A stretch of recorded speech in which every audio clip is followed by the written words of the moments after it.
Welcome to another fresh edition of the Tom Green Podcast. I will say to you guys before we get started, this one I was very, very close to riding it solo. And believe it or not, I was actually sort of excited to do it solo, and it's because I wanted the new podcast listeners on Apple to listen to me solo. But before I went to do that, I had gotten a message. And I thought to myself, well, I guess this podcast has been saved. And so he's with us. He thinks he's normal, but he's from normal. Maybe he's not normal. His name is Matt Sheehan, and he is with us. Welcome to the show, Matt. Tom, thanks for having me. Really appreciate it. You bet. You've known the normal joke. You're around Bloomington and Normal. Been around that area, and I can tell you that there's not much to be seen there. Nope, not at all. I imagine the speed limit's got to be 75 miles an hour, maybe 80 at this point. Absolutely. Because all there really is a bunch of corn and a person here, a person there. Central Illinois for you. Exactly. With that being said, we're going to hop into this Lions-Panthers preview, and as Matt told me before the show, tell us about your Panthers fandom. Yeah, I'd say the Panthers are probably my second favorite team. The Rams are my top, but the Panthers, Cam Newton, big Cam Newton guy. Love the energy he brings to the game. I think he's a very talented, athletic guy.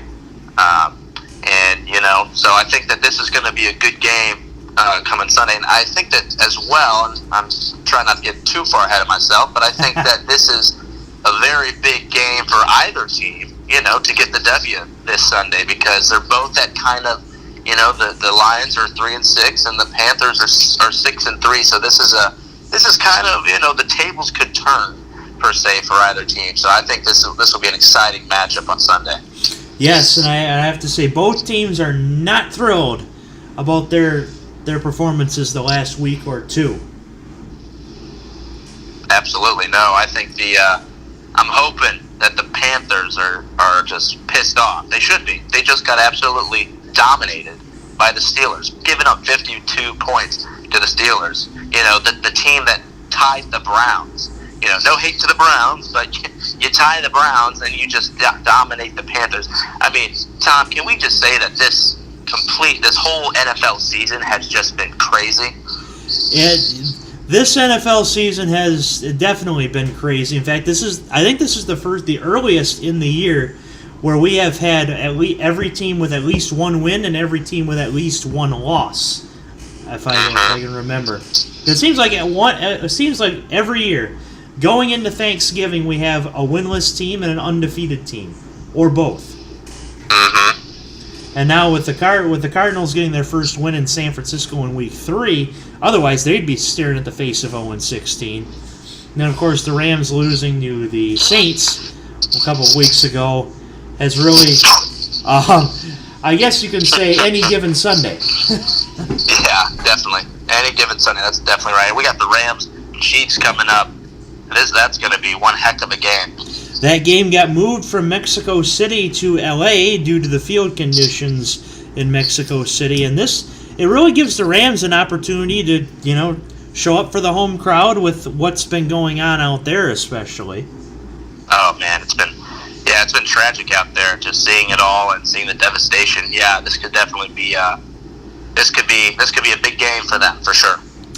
2 9-1 teams, the first time that teams with one loss or fewer go matching against each other, the latest since like the 90s or something like that. Week 11 Week 12 in the NFL, or Week 11 in the NFL season. This next week, both teams are on byes.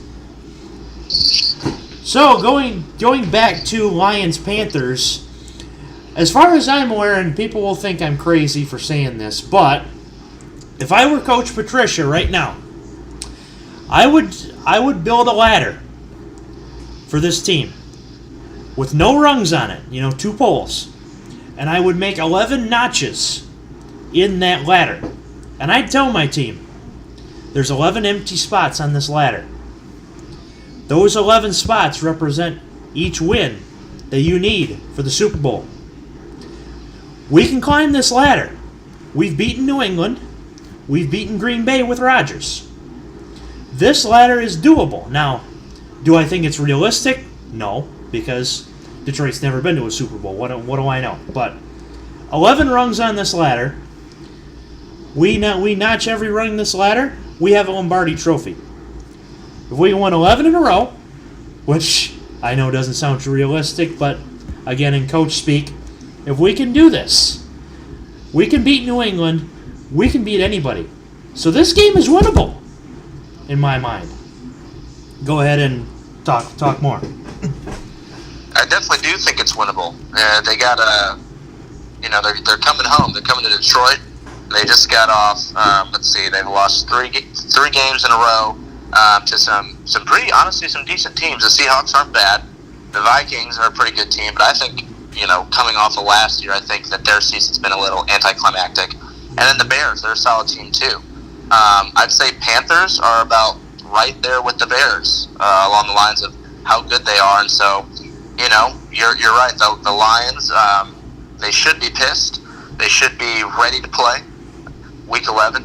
And bringing the Panthers home, the Panthers haven't been doing too good on the road, right? Their 3 losses are all on the road. And so if the Lions can bring them in to the den, per se, and go to town, I think we're looking at a pretty interesting game.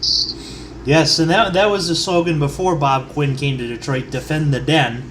And of course, how fitting, when their slogan was defend the den, Detroit did that. They went 7-1 at home. So, I mean, they lost to the Jets, but if they can just defend their home turf and then win a couple games on the road, you never know what can happen. So, Carolina, like you'd said, blown out by Pittsburgh.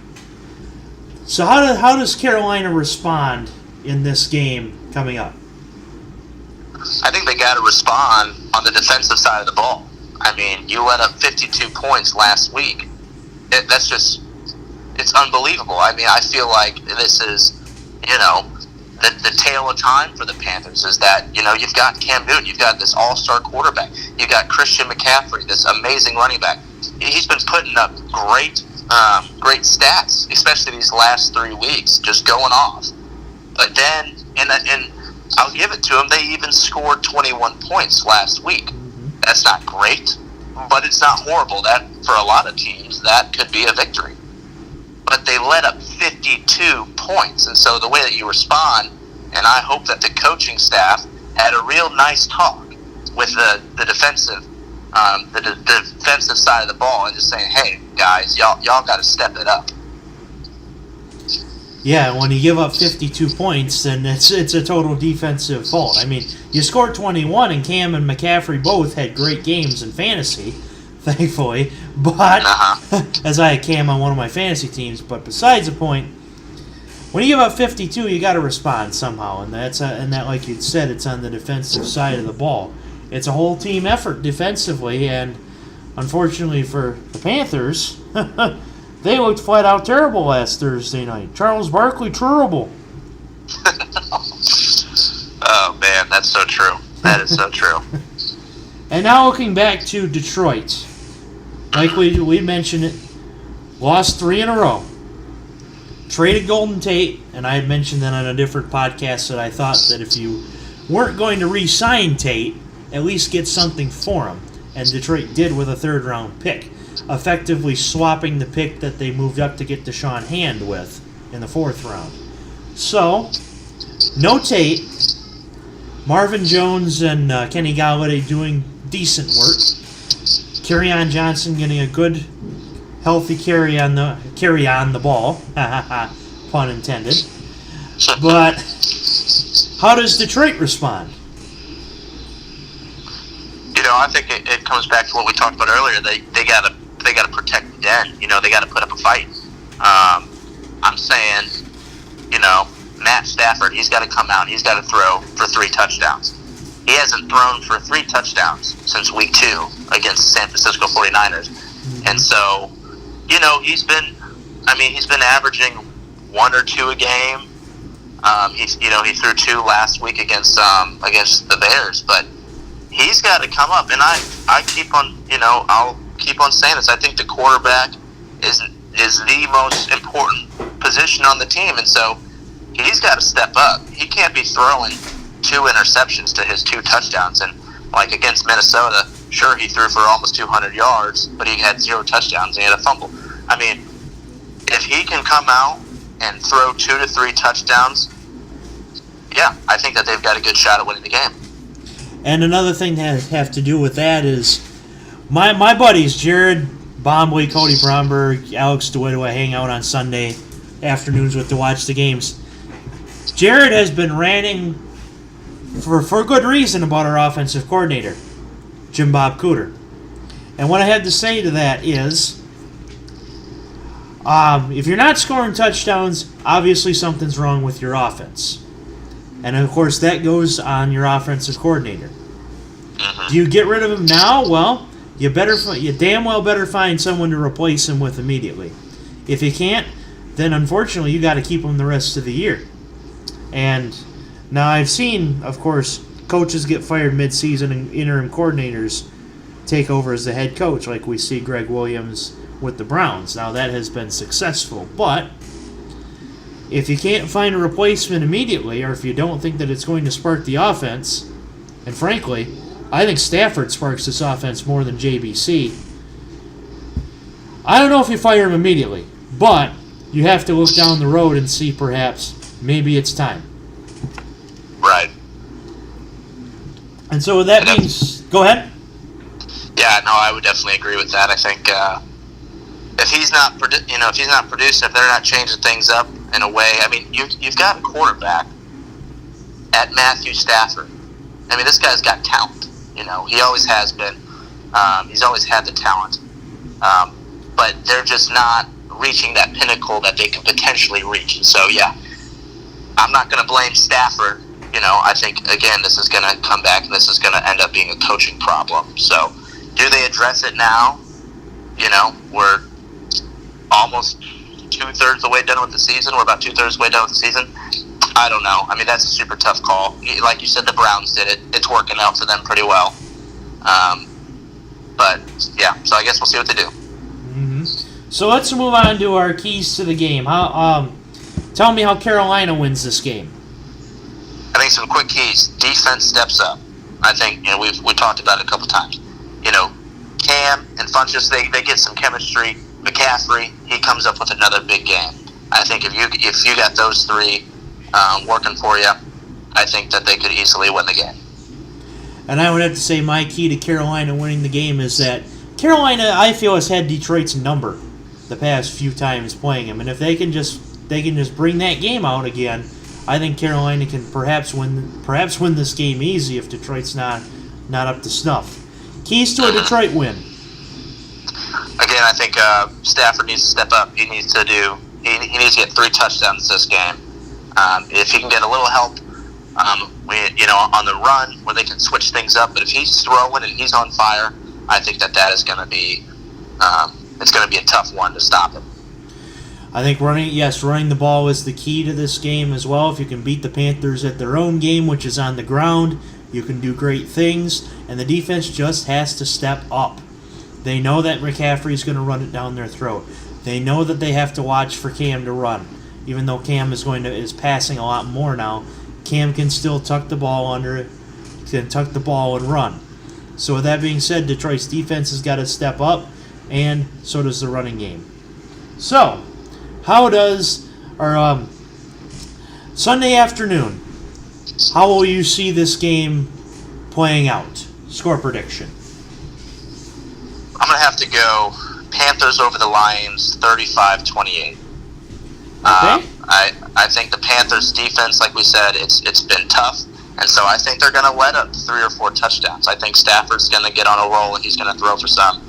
But like I said, I think McCaffrey's going to have another great game. The kid's been on fire. Cam's going to have a game like he always does.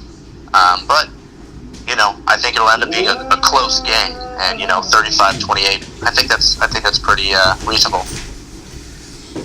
As for me, if Detroit can't, if not now, when? I asked I asked the Lions. If not now, when? With that being said, I actually think Detroit will come out on top in this game. I'm actually going to go with the same score, 35-28. And you could see Cam running. I could see Cam running for a touchdown. I could see McCaffrey running for one, perhaps two. But if not now, when? And I'm going to pick Detroit to win this game because, like I said, if not now, when? And if they lose, well, it's going to be a long rest of the year. Right. Yeah, this is definitely a big turning point for them. So if they can get that victory, I mean, if they get the victory, you know, they're going to be 4-6. Mm-hmm. Still not great, but at the same time, you know, you're making headway. So, yeah, definitely.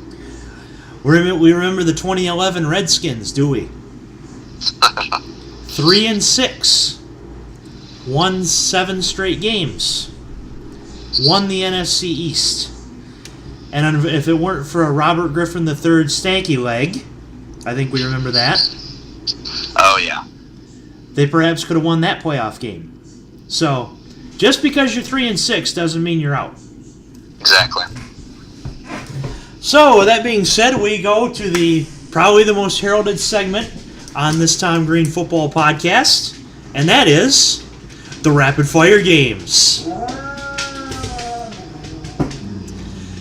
So I'm sure you know how this works.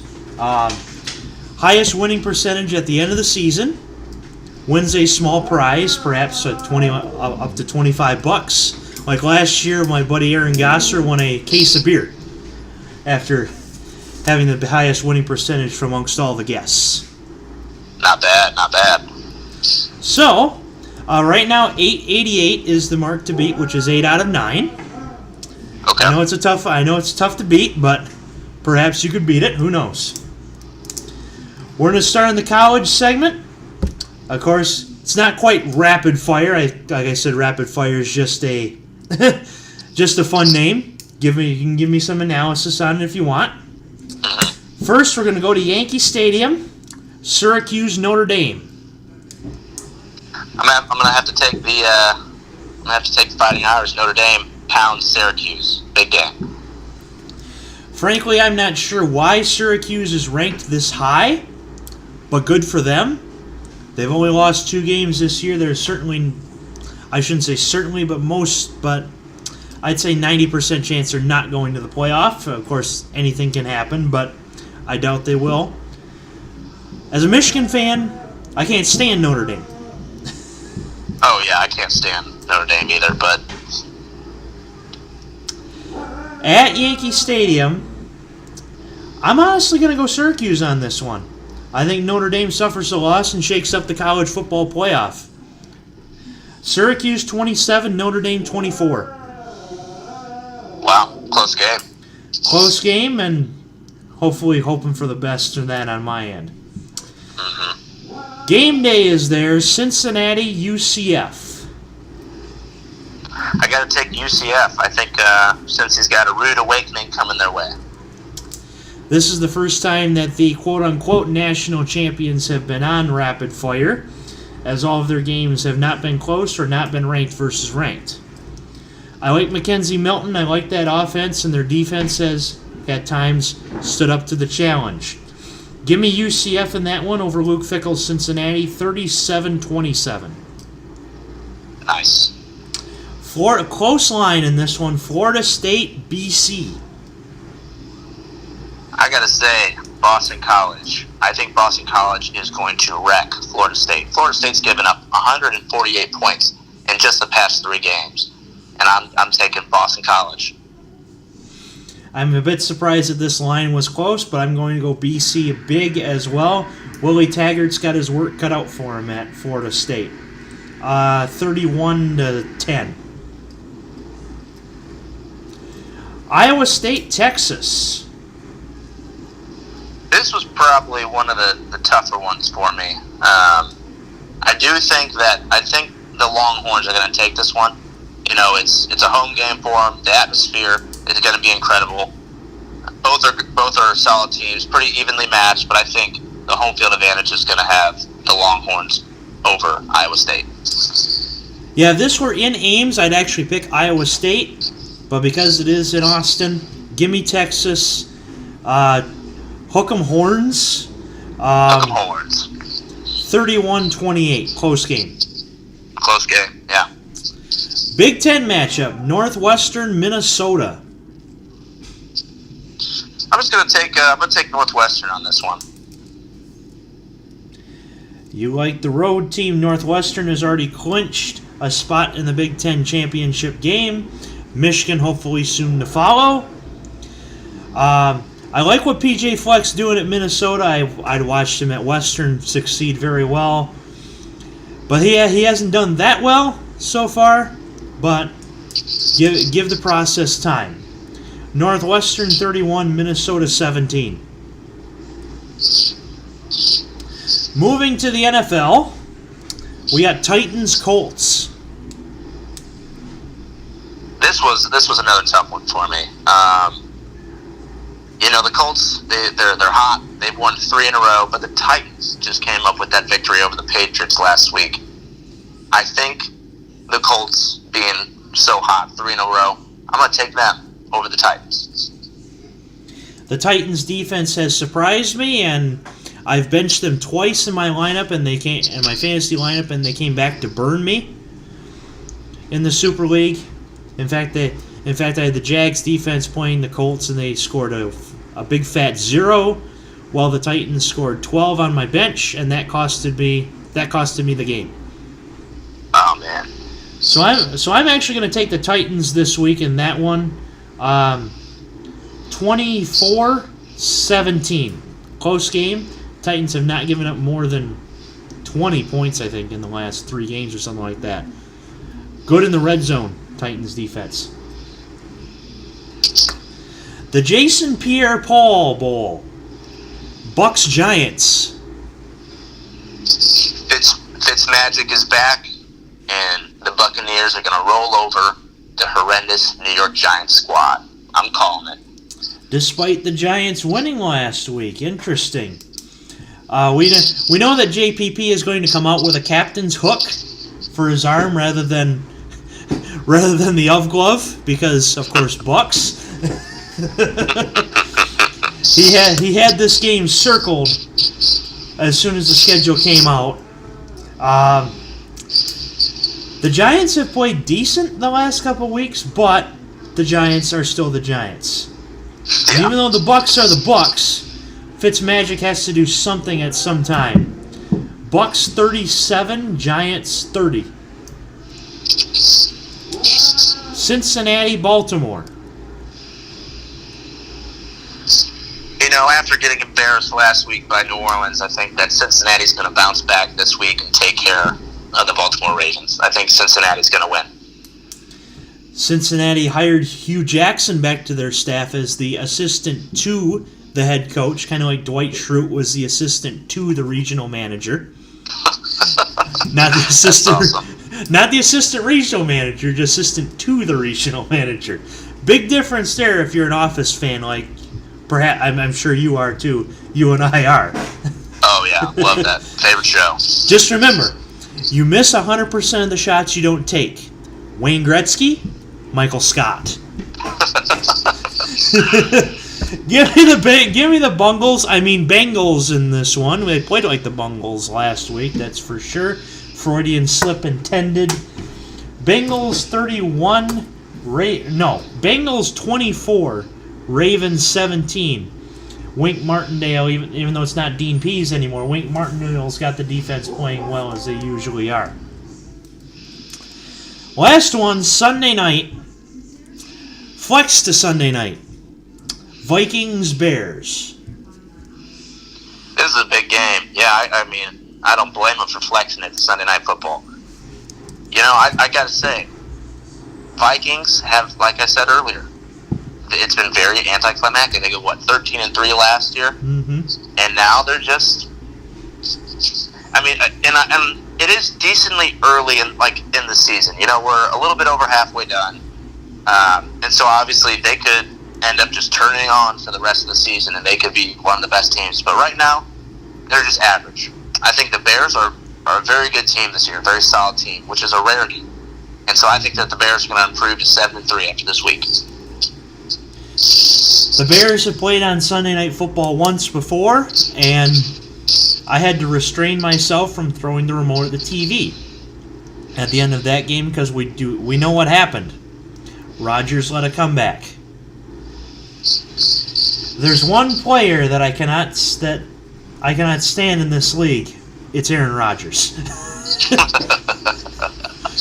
He's a bad man. He's a bad man, according to Stephen A. Smith. Absolutely. Who also made the quote that Jamarcus Russell spent all that money on a bunch of donuts, which I thought was hilarious. Also, Minnesota has a track record of losing at Soldier Field, just like the Lions had losing at Lambeau. And I think this track record rears its ugly head on Sunday Night Football. Bears 37, Vikings 34. Bears defense has played well, but have also given up a lot of points.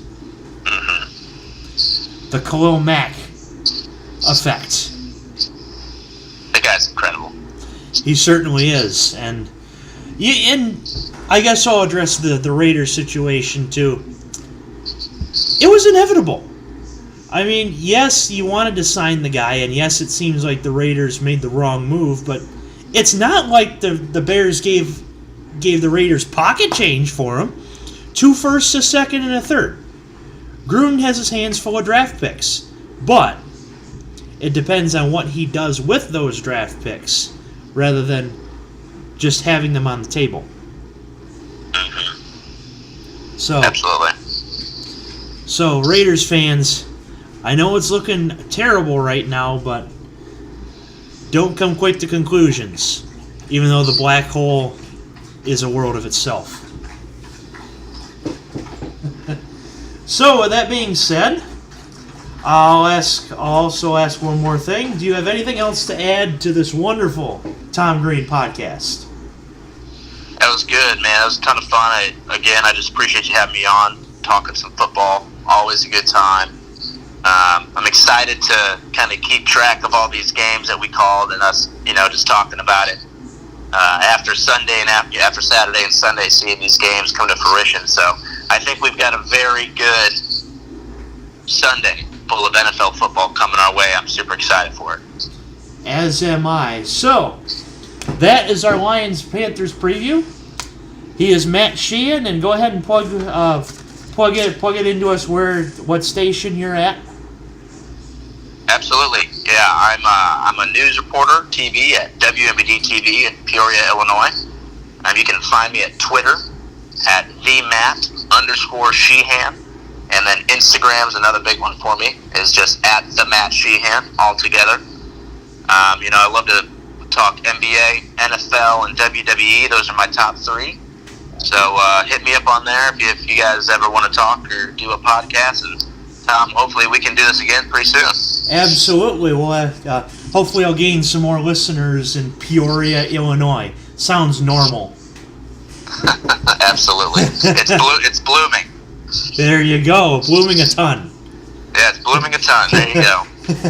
We like puns here at the Tom Green Podcast. He is Matt Sheehan, and this has been another great edition of the Tom Green Podcast.